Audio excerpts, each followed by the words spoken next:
आगे बच्चों पढ़ते हैं अगले क्रम में सी पहले पद का जो शेष भाग है। कहाँ तक हमने पढ़ा था पिछले वीडियो में कि दूध की मथनिया बड़े प्रेम से बिलोई, दधी मथी घृत काढ़ी लियो डार दई छोई। अगली पंक्तियाँ कि भगत देखी राजी हुई जगत देखी रोई, दासी मीरा लाल गिरिधर तारो अब मोही। बताया हमने कि दूध के जो बर्तन को उसमें मथनी से मथा और उसमें से जो दधी मथ करके मक्खन निकाल लिया और मट्ठे को छोड़ दिया। फिर क्या किया हमने कि भगत देखी राजी हुई।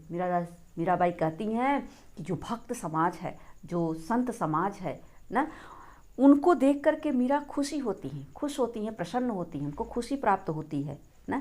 संसार के लोग जो जगत देख ही रोई, और जो किसको देख के रोती हैं, वो कष्ट दर्द पीड़ा किसको देखकर होता है? संसार के जो लोग हैं जो सिर्फ और सिर्फ अपने स्वार्थ के वशीभूत हो करके अपना जीवन यापन कर रहे हैं, विभिन्न प्रकार की बुराइयों में लिप्त है और अत्याचार अनाचार इत्यादि उनके जीवन का एक हिस्सा बन चुका है। वो ऐसे लोगों को देख करके जो बिल्कुल नास्तिक प्रवृत्ति के हैं, ईश्वर में उनके मन में जरा सा भी श्रद्धा भक्ति नहीं है, ऐसे लोगों को देख करके मीराबाई को कष्ट होता है, दर्द होता है। क्योंकि उन्हें नहीं मालूम कि यह सब नश्वर संसार है, ये सब चीज़ें क्षणिक है, मिथ्या है, ये सिर्फ भ्रमजाल है, इससे हमारी मुक्ति नहीं होने वाली है। मुक्ति हमें परमपिता परमेश्वर को याद करने से है, उससे हमको जुड़ने से है, उसके साथ तारतम्य बनाने से है, उसके प्रति अपना समय, अपना ज्ञान, अपना जो भक्ति भाव है वह उसमें संलग्न होना है, न कि व्यभिचार, दुराचार, अनाचार, अत्याचार, इस तरह के विभिन्न प्रकार की जो समाज में व्याप्त बुराइयां हैं उससे हम संलिप्त होते हैं तो हम फिर पतन के गर्त में ही जाते हैं, हम कभी उन्नति नहीं कर सकते हैं। आगे कह रही हैं कि इन सब समाज में इस तरह की बुराइयों को देखते हुए प्रार्थना करती हैं अपने प्रभु श्री कृष्ण कन्हैया गिरधर गोपाल नटवर नागर से कि दासी मीरा लाल गिरिधर तारो अब मोही। हे गिरधर नागर, हे गिरधर, हे कृष्ण कन्हैया, मैं आपकी दासी हूँ।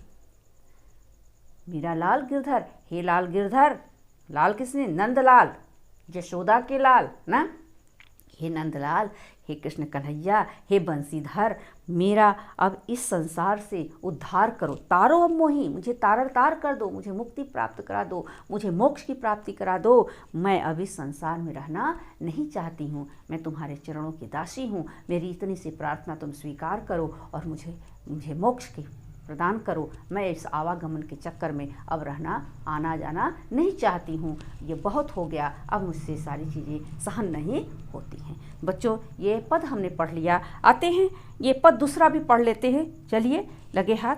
क्या कह रही हैं मीराबाई का दूसरा पद?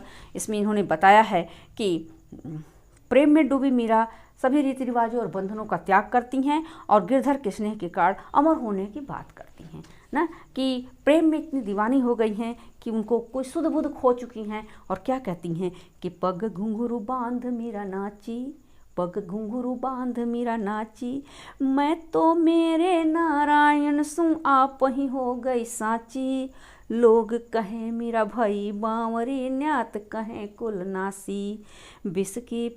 विष का प्याला राणा भेजा, पीवत मीरा हासी। मीरा के प्रभु गिरधर नागर, सहज मिले अविनाशी। मीरा के प्रभु गिरधर नागर, सहज मिले अविनाशी।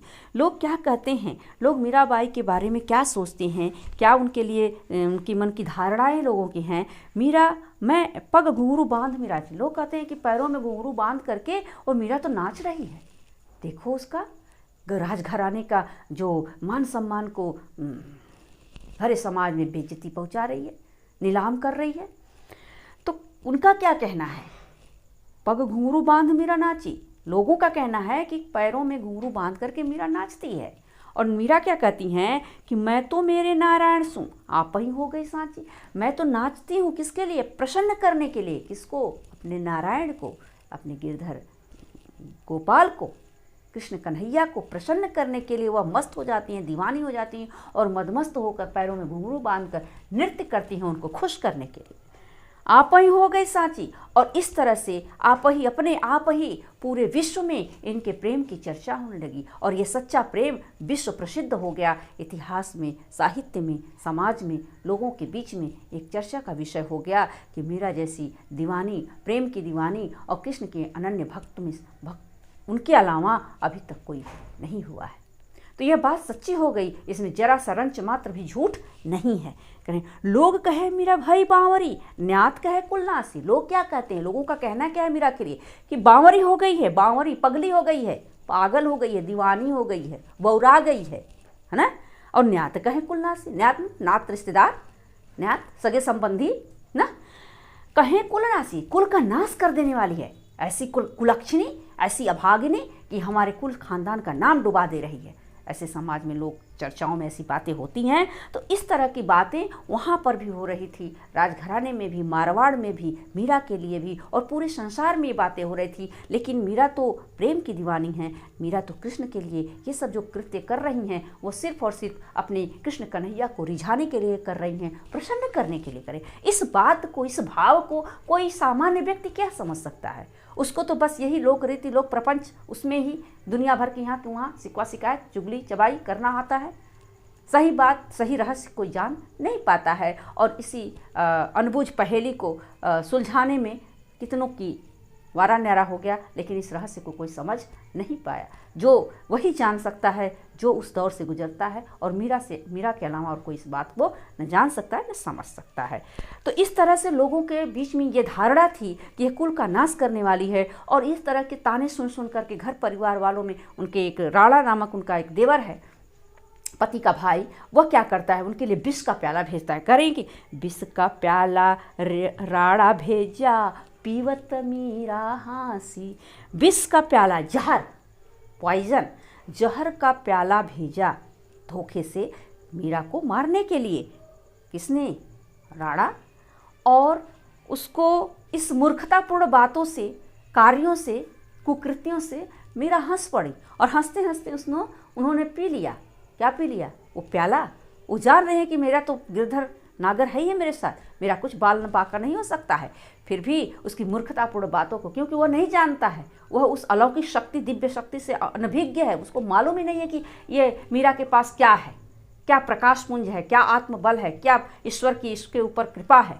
तो मीरा हंसते हुए उसने विष का प्याला पी लिया। और मीरा के प्रभु गिरिधर नागर, सहज मिले अविनाशी। अविनाशी, जिसका कोई विनाश ही नहीं कर सकता, अविनाशी, किसी प्रकार से कोई अहित नहीं कर सकता, अनिष्ट नहीं कर सकता। ऐसे गिरधर नागर क्या करते हैं? सहज मिले, आसानी से मिल जाते हैं। जब आप अटूट श्रद्धा भक्ति रखते हैं, सरलता से उनको स्वीकार करते हैं, पुकारते हैं, तो मीरा के प्रभु गिरधर नागर कृष्ण कन्हैया, गोपाल, माखन चोर, चित चोर, मुरलीधर, मोहनी मूर्ति, सांवरी सूरति, इस तरह से यह सरलता से, सहजता से, बड़े ही अबोधता से, जो है चालाकी मक्कारी से नहीं, धूर्तबाजी से नहीं, बिल्कुल साधारण तरीके से अगर कोई ईश्वर को पुकारता है, स्मरण करता है, तो वह दौड़े दौड़े अपने भक्तों के पास आ जाते हैं और उसकी हर प्रकार से मदद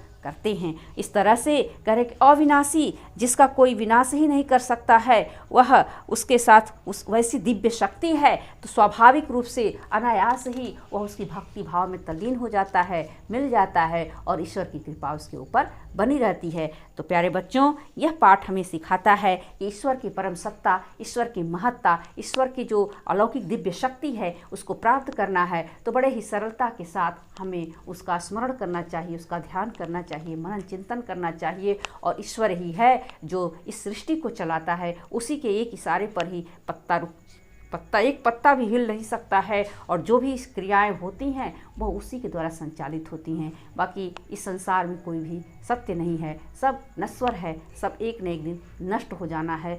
तो कहने का तात्पर्य है कि श्रद्धा भक्ति और भावना के साथ हमें अपने जीवन का निर्वहन करना चाहिए, और विभिन्न प्रकार की जो बुराइयां हैं, कुरीतियां हैं, उनसे हमें बच के रहना चाहिए। यह पाठ हमें ये संदेश देता है। तो हम फिर मिलेंगे अगले वीडियो में अगले पाठ के साथ। तब तक आप अच्छे से पढ़िए, अपना ध्यान रखिए। धन्यवाद।